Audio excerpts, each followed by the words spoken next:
काही प्रश्न आहेत वेगवेगळे. तर पाटील ह्या सगळ्या ह्याच्यात म्हणजे जवळपास मला आता नानाने सांगितलं की 20 वर्षांनी तुम्ही इकडे आलात दिवाळीच्या दिवशी.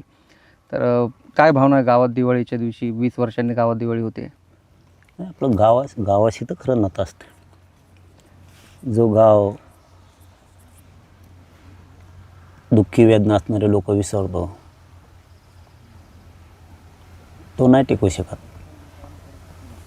आपण कधीच आपली मायभूमी, जन्मभूमी, कर्मभूमी, आपलं राज्य, आपल्याला दिलेलं स्वराज्य विसरायचं नाही. त्या भूमिकेतून मी गावात येतो.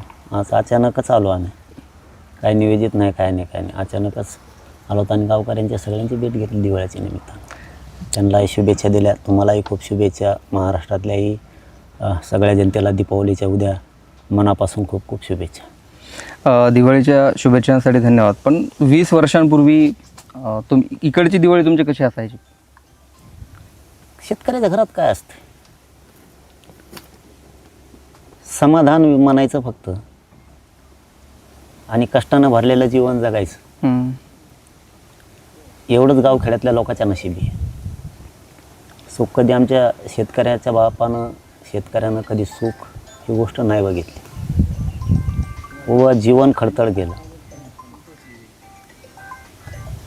त्याचा विसर आपल्याला नको पडायला म्हणून आपण त्यांच्यात रमतो, जातो. कारण आपण जुना प्रवास जर विसरलो